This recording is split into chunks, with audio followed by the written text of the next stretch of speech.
Ready to buy. Ready to buy. You got stuff on the road?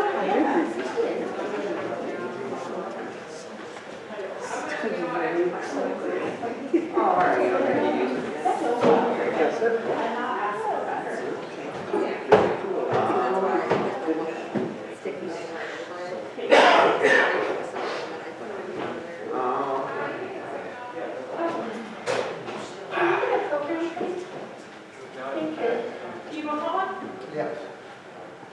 Sure, share. That's it.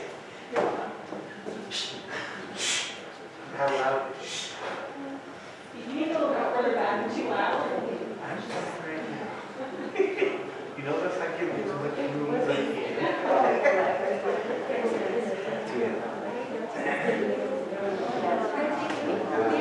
Still in this month, but that's still really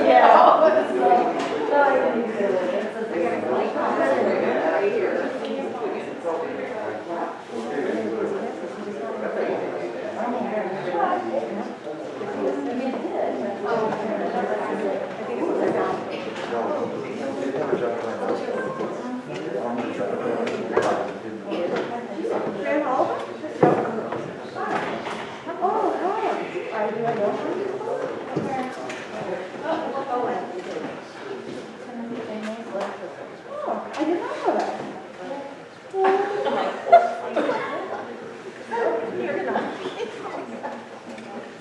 That's cool, so I will know.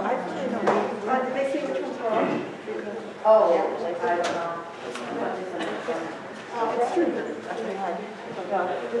Oh, yeah. That's right. But also, well, it's like first row, right? Really?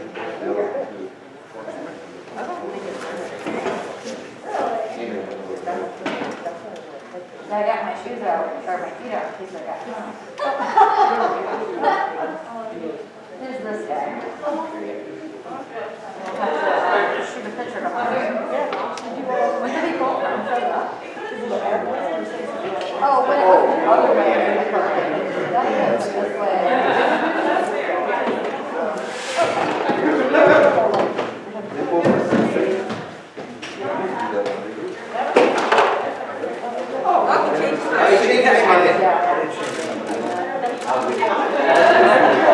Thank you very much.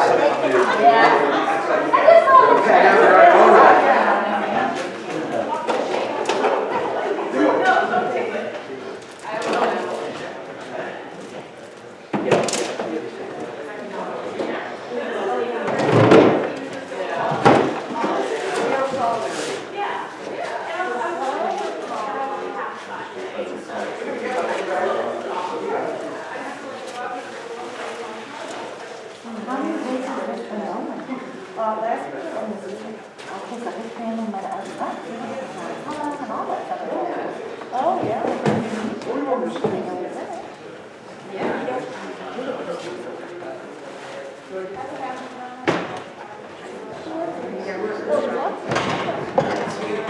Yeah. I did not know there was people free.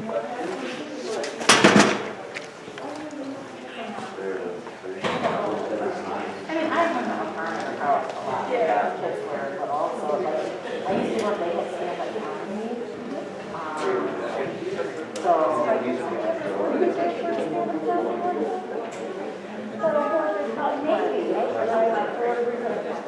yeah, maybe, but yeah, I mean, I went out to see them for a while. And then, so like, one brother just stuck me in for like Walking Dead, they just did a show out the other day. And then she's got a little brother named Andy, so Tim's in the middle.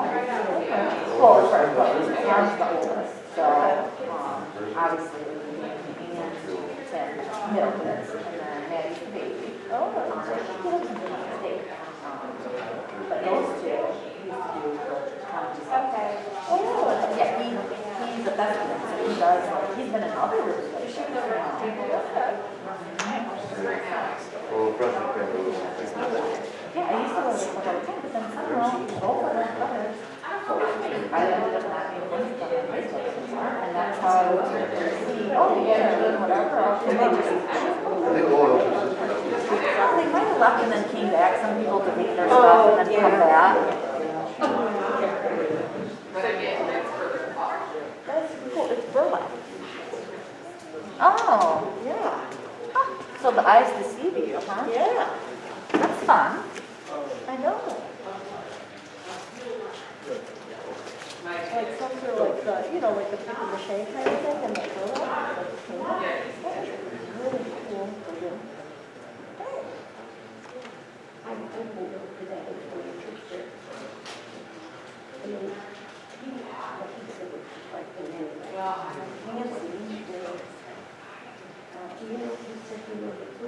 Just what's in, that's the rest of it. That's fun. Because they want to play too,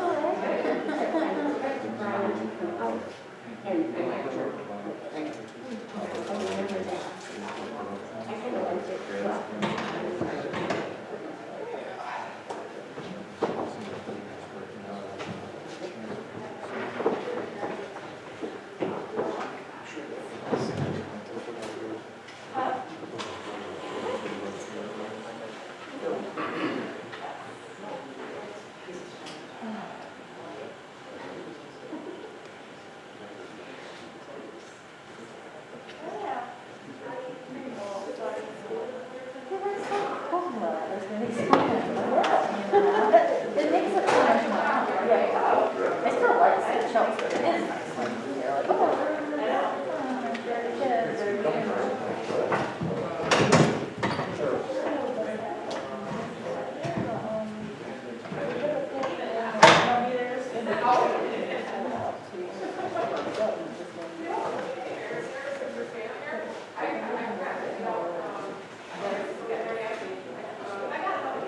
Oh, okay, okay. There's also a basket here. Oh, where did you go? Oh, okay.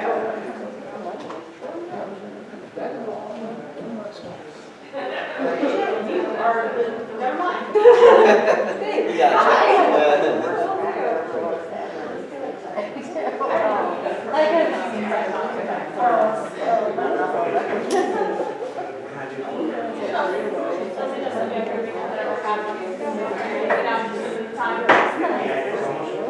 Yeah, I didn't take a shower before I'm just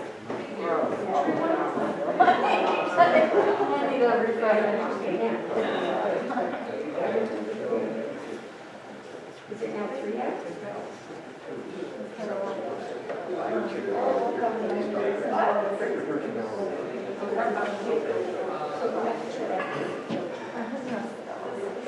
Oh, you did.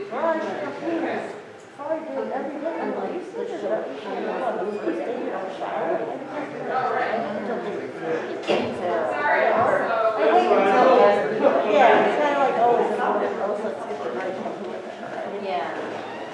And like today, I couldn't really crawl out of bed because something didn't sit right with the food, and then I was like getting heartburn, and so I didn't fall asleep and I threw up, and it was a bummer because it wasn't just like, oh, yeah, it was, I think I was losing sleep. I cannot settle.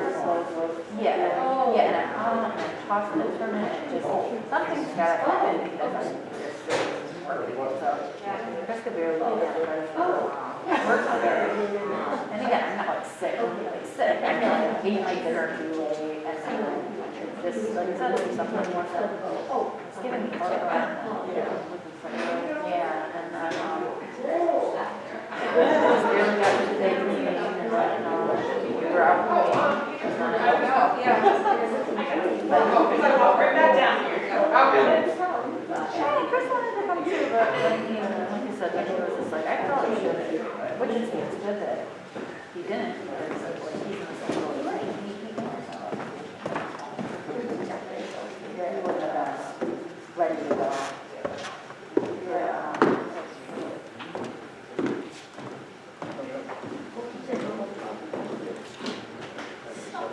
Hello. Hi. So first off, welcome to Motor City Youth Theater. I'm glad you all can make it out. Some housekeeping stuff first. Our next upcoming show is a Shakespeare remix. It's a kids show. This is a kids theater, and we're just lucky to be here. It is a mix of, I have it written down because I won't remember, Romeo and Juliet, Macbeth, and A Midsummer's Night's Dream. So that's at the end of June. Do come back and see it. Also, the bathrooms are on either side where you came in. Make sure you have your cell phones off, no loud noises, please. And we do recycle everything. So even if you have like liquid in your bottles at the end of the night, you can just drop them into this blue bin with the caps on, and we'll take care of it. Just a little bit about the show. This is called Sherlock Holmes, A Case of the Painted Problem. It is an original play based off of classic characters. Michael Micheletti, the guy who plays Sherlock, actually wrote it, and he came to me and asked me to direct it. This is my first time directing anything, so I've been very excited, and it's been a ton of fun. And because of that, I want to extend special thanks to the cast and crew. They have been fantastic. I could not ask for better people to work with. They've been patient and helpful and creative and all around wonderful. So it's just been a great experience, and I really do hope all of you enjoyed watching this as much as I've enjoyed helping to work on it. So I hope you enjoy your night and enjoy the show.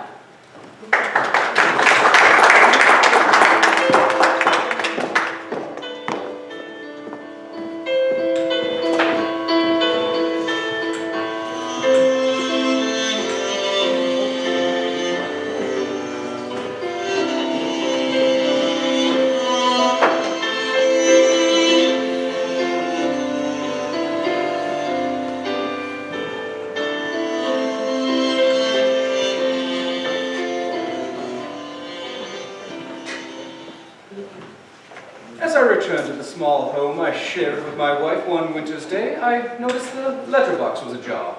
I thought it odd. Mary and I made a point of closing the letterbox as it had a propensity to be stuck open. Although this event itself was not remarkable, it was a sign of grand things to come. John, I'm so glad you're home. So am I. I should enjoy a respite. There have been so many cases of influenza lately, I hardly have a moment to breathe. Excuse me. A letter came for you today. I was hoping you might open it. Now, if it's a new patient, I'm afraid I'll have to turn them away. I would never expect my practice to be so successful so quickly, these last 6 months. Dear, it's not a new patient. How do you know? It's rather simple. Just look at the return address. What's this? 221B Baker? It can't be. Holmes? Do hurry and open it. I've been waiting all afternoon. You could have opened it. I know, but I wanted you to be the first to read it. He is your friend, and I was hoping it might brighten your day. If I weren't married to you, I'd propose right now. Stop being silly and read. I'm dying to know what he said. Right, very well. Let's see here. Dear Mr. and Mrs. Watson, I find myself in a rather curious position that requires the assistance of both of you. If convenient, arrive this Friday afternoon at 1 o'clock at Baker Street. If inconvenient, come all the same. Watson has a... Really now. What? What did he say? Read for yourself. I have no idea how he does it. If inconvenient, come all the same. Watson has a predilection for reserving Fridays for recreation. It should be no trouble for Mrs. Watson to convince you to attend. Sincerely, Sherlock Holmes. Well, he certainly is rather direct. To think he could remember what day I chose to take off after all these years. Don't be cross. I would love to go and meet him. Your stories were so fantastic. They were dangerous. I wouldn't want any misfortune to befall you. Besides, I've left that part of my life behind. I see the way you mope about at home. You long for that excitement. I long to be with you, Mary. You are the most exciting part of my life. Well, I wish to go meet Mr. Holmes. But why? All my life I wanted to do something grand, something exciting.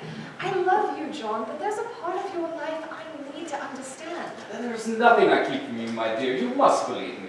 I do, but I know that you're more than just a doctor. You fought in a war. Oh, years ago, I was a young man. You're an incredible writer with influence and prestige. You exaggerate my impact. I am no more important than any other. And you help solve hundreds of crimes that others thought impossible. I merely recorded the events. Holmes is the genius. Well, what have I done? Spent my entire life knowing my exact place and never stepping beyond it. The closest I ever came to excitement was learning how my father died. Even then, I was kept in the dark while you and Holmes handled the affair. If I could have just a tiny piece of the adventures that you had, to have an adventure of my very own, it would mean the world to me. You are quite resolute, you know that. Is this truly what you want? You may be the most earnest person I know. Such flattery, Dr. Watson. How becoming of you. Think nothing of it, Mrs. Watson. John, do you have any idea what Mr. Holmes could possibly need our help with? His letter was vague at first, and I haven't a clue. John, what are you looking for? My notebook, inspiration for a new story, my strike. I want to be prepared. Dr. Watson, you are incorrigible.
Mrs. Hudson! Good heavens, must you shout? What is it now, Mr. Holmes? I happen to be in the middle of baking muffins. As surprising as it may seem, the world does not revolve around you, dear. You have moved the rhododendron. Yes, it was in the closet. It was part of an experiment on photochemical botany. What kind of experiment? The ruined kind, thanks to you, Mrs. Hudson. What could you possibly learn from keeping a plant in the closet? I was observing if the plant would expire in completely dark conditions. Of course it will die if left in the dark. Have you never owned a plant before? Oh, must you? I refuse to leave this place in such a state. I swear there's some sort of strange odor coming from up there. When I find the source, I fear it will be from something long dead. Please, destroy another week's worth of research. If you are so concerned for the plant, I'll just return it to the closet. I don't want it in the closet. What in the world do you want? Go away! You are back at your old habit, I see. Where is it? Where is that syringe? I will find it. It is on the mantle, where it has been for over 6 months, unused. So it is. And why are you in such a foul mood? Oh, isn't it obvious? Every time I get closer, some new obstacle occurs. Or experiment gets ruined. It makes no sense. Twisting and turning. This routed work until recently certainly has not helped. It is obfuscating. I see. You have another case. Who could that be in the middle of the afternoon? Dr. Watson and his wife. I beg your pardon? Dr. Watson and his wife. Pray get the You door. could have told me the doctor was coming. I could have cleaned and dusted. And move the rhododendron. Do not think I have forgotten. Out! I will not have you traipsing about in that old robe. You must be presentable for your guests. Come in! Dr. Watson, Mrs. Watson, what an unexpected pleasure. You come in. So good to see you, Mrs. Hudson. Unexpected, but surely Mr. Holmes told you we were coming. He sent for us. Tell me, you know how he gets? Well, I, for one, would not have stood missing a chance to see you, Mrs. Hudson. How very kind of you, Doctor. Excuse me for asking, but is Mr. Holmes in at the moment? It looks as though he left in rather a hurry. Yes, he's about. I told him to get himself tidied up a bit first. But as you can see, I've got my work cut out for me. Oh dear, if you'll excuse me, I must attend to something. She is as wonderful as ever, John. I wish I could say the same for my former flat. It appears my absence has given Holmes the new opportunities in besmirching and bespattering the property. I don't know about that. It looks rather like it did the first time I visited. You're not exactly fastidious yourself, dear. You dare besmirch your own husband? Only if he deserved it. John, Yes, Mary. why is there a dead plant in the middle of the table? Well, Because it was left there by the despicable landlady who ruined my experiment. Holmes! Watson! Ha You are a sight for sore eyes, old man. Looks as though no time has passed at all. ha! What is a paltry 7.5 months? Though, I am sorry to say, you do look rather changed. I do? Yes, your pallor, gait, demeanor, all are affected. There is new life in you. Mrs. Watson, I think it's rather obvious you are responsible for such a change in our dear John Watson. You give me too much credit. I'm pleased to make your acquaintance once more, Mr. Holmes. Pray, take a seat, both of you. We have much to discuss, but stop. Unless I miss my guess, Mrs. Hudson should be returning soon with muffins and tea. How on earth could you know that? Ah, how I have missed the vigor with which Watson says that. I must admit, I'm rather curious myself. How could you possibly make such an assertion, Mr. Holmes? He cannot possibly be right. Pardon me, but could somebody please get the door? You think not? Go and see for yourself. Allow me.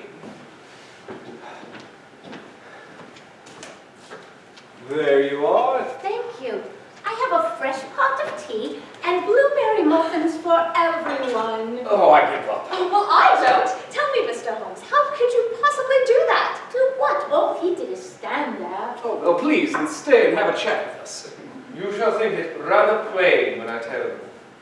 You see, she made quite a display this afternoon about her astronomical knowledge of botany and announced in the street for everyone to hear that she was in the middle of baking muffins. It is not hard to say from there that she would offer them and more to our guests. That was rather plain. Deduction is rather simple. The true art lies in the theatrical and careful disbursement of information. Well, I'll leave you to it. Oh, please stay and have some tea. We shall rarely get a chance to chat. I suppose one cup won't do any harm. So, tell me, what have the two of you been up to? Frankly, I'm enjoying a new chapter in my life. It is so nice to finally have a place of my own. Weren't you a governess? I was. Though you still tutor the occasional student. How about you, Dr. Watson? How's the practice been? Oh, quite busy, actually. I appear to have garnered quite the reputation. Well, the two of you seem very happy. Very much so. Holmes, join us. Have a bite to eat. No. Suit yourself. John, perhaps we should discuss the matter that Mr. Holmes invited us here for today. Oh, quite right. Yes. Well, Holmes, I must admit I was a bit surprised to hear from you. It had been so long, and you missed the wedding and all. I assume you were on some sort of grand escapade. Do tell us. What can we do to help? Oh, the wedding. It was simply lovely. Mrs. Hudson, it is a shame that you have to leave in such a hurry. But I don't have to leave. Ah, don't be modest moved, old woman. You were just saying before the Watsons arrived that you needed to dust, clean, and move things about. But your work is never done. Ah, a sad reality. Allow me to aid you. You may start by moving this rhododendron. Place it in the closet, would you? Oh, what am I saying? Good day, Mrs. Hudson. But. Was it really necessary to force her out like that? Yes. Don't worry, they're always like this. Now, the matter at hand. This case I have been consulting on is proving to be quite vexing. I was contacted by Mr. Charles Douglas, one of the curators at the Ashmolean Museum. Several of his plants have simultaneously died, inexplicably. Dead plants. Surely you jest. Oh, if only. It is the only thing to shake the lethargy from the antagonistic forces of London. This lack of criminal activity is appalling. Does he realize what he just said? The situation hardly seemed dire, and yet Mr. Douglas persisted. Lacking any other stimulus, I pursued the facts of the case. I was informed that due to the upcoming gala event at the Ashmolean, access would be restricted for security reasons. As such, I have been forced to draw conclusions from afar. So that was the reason for the plant? Ah, very astute. I was testing to see whether the plants would expire and when they would expire under variable photochemical stimulation. And what was your conclusion? Oh, there were none. There were none. I noted that all the specified plants died at different rates, except for the rhododendron. I wrote off the case until I received further correspondence. The plants have been replaced several times, and like each of their predecessors, they too have died, inexplicably. Still, I fail to see the significance in plants just dying. It is a pattern, Watson, always the same grouping, and always in the same amount of time. It is no coincidence. So there is a common factor then? Ah, yes! Still, I'm not sure how much help we can be, old man. Well, first, I have failed to find information from an old case, 88, March. I'm sure. 88? March. You are sure? Absolutely. Let's see here. January. February. Here it is. March. Excellent. Far be it from me to question your methods, but have you tried to explain to Mr. Douglas the necessity of you examining the plants in person? Several times. Each time he has refused. The man is under a great deal of pressure, it seems. I was being kept at an arm's length. Until now. Hence why I need the help from the both of you. I don't follow. I was able to get Mr. Douglas to yield under the pretense of two botanists consulting with me. Botanists? Holmes, really? Wait, sounds exciting! You see, Watson, she has the proper spirits, But we know nothing about plants. take solace, for I have prepared for such a situation. You'll find the textbooks over there, somewhere. You may read them at your leisure. We are not due at the museum until 5 p.m., which gives you both slightly less than 4 hours to become experts.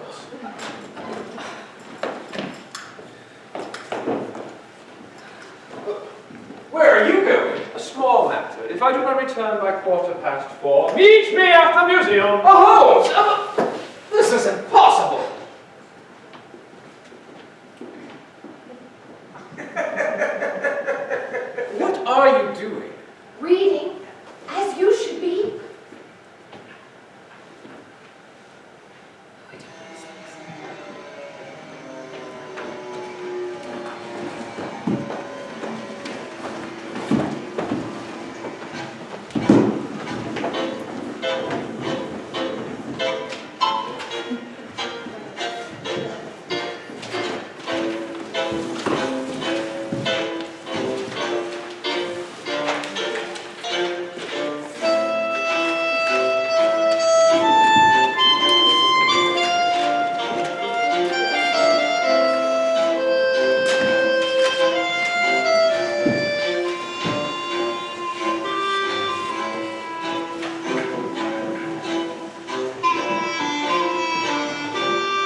We shall never pass as experts on plants. That isn't what we have to do. We're the distraction. We only need to give Mr. Holmes enough time to investigate. Did you memorize the section on infectious plant diseases like I suggested? Yes, well, why? So that we can suggest several when questioned on what's wrong with the plants. If I didn't know any better, I'd say you're conspiring with Holmes on this affair. Where can he be now? It's nearly 5 o'clock now. John. Oh, this is going to be a disaster. John. Why must I always be the responsible one? John. Darling, you're making a scene. You must center yourself. What good is panicking going to do? You're right, it's merely nerves. Nerves? You act as though we've never gone on such grand adventures before. What could possibly be frightening about charading as a pair of botanists? It's not this farce, it's the whole matter. It's different now. Different how? In the past, it was just Holmes and me. Of course, there was danger. Sherlock has a knack of finding trouble and facing it head on. But in the end, I knew the only true threat was to myself. But now I have you to worry about. What do you think is going to happen? It's just plants.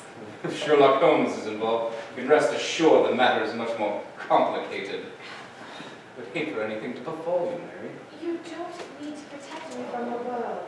And I don't want to be protected. I want to live. Life is dangerous, and remember, it's because of that danger that you and I met in the first place. It seems so long ago. This is not the time to lose one's gravity.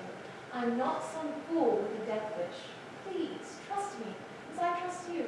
Always. A touching moment, Watson, but now is not the time. Holmes, where have you been? Delayed. This is just like that case of Brixton. You were delayed, and I was forced to carry that chest 4 blocks by myself. 3.5. I had 17 stitches. You never fail to remember the number of stitches, but cannot recall the number of stairs in the flat. When would that information be relevant? Tell me what I time. can think of several off the top of my head. Shall I enumerate? Gentlemen, we have more pressing matters to discuss. It is 5 o'clock now. Yes, and I venture to guess the gentleman rushing towards us is our Mr. Dunn. Oh, hello, and welcome to the Ashmolean Museum. Do I have the honor of addressing Mr. Holmes? Indeed you do. These are my trusted friends and colleagues, Dr. Watson and Dr. Watson, in front of whom you may speak as freely as you would to myself. They are the 2 botanists I mentioned in my last correspondence. It's a pleasure to meet you. I must say, I was skeptical when Mr. Holmes said he could produce two botanists who understood the pathology of infectious diseases in plants. It is a relief to meet you here in person. A pleasure to make your acquaintance. Very nice to meet you. May I ask, I heard some singing before. What was that? Ah, that would have been one of our performers preparing for the upcoming gala event. She's very strict about her schedule.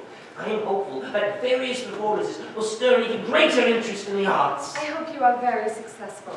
Thank you, thank you. Now, before we continue, I must stress that everything I have told you thus far must be kept in the utmost secrecy. If anyone were to find out, why, it would ruin the reputation of the Ashmolean. My good man, we have no information at all, save that your virgin is lacking in constitution, and that you have recently separated from your wife. My wife? How on earth do you know I was recently divorced? Now, anyone can see it. I do not appreciate your lack of discretion in investigating such personal matters, and I detest the invasion into my privacy. Let me assure you that Mr. Holmes only gleaned the information through observation and not through any act of impropriety. I venture to say the stain on your color is how he gleaned his conclusion. Stain? Yes, there's a subtle stain on the left side of your collar. For a promising member of society, that simply would not do. Once more, no loving wife will allow her husband to leave home in such a state. Your shirt is ill-fitting. Clearly, stress has defeated your appetite. Your exasperated breathing as you approached indicated a much more lethargic lifestyle, possibly due to your depressive state. And finally, the matter of your shoes, though once quite brilliant, have not been shined in roughly 2 weeks' time. In sum total, it can only be concluded that you've recently separated. Well, Dr. Watson is quite correct in his summation. The tan line from your wedding ring is quite clear. Clearly, my colleagues have more than demonstrated their observational abilities. Mr. Douglas, perhaps now would be the appropriate time for you to show us the problematic plants. Yes, of course. Right this way.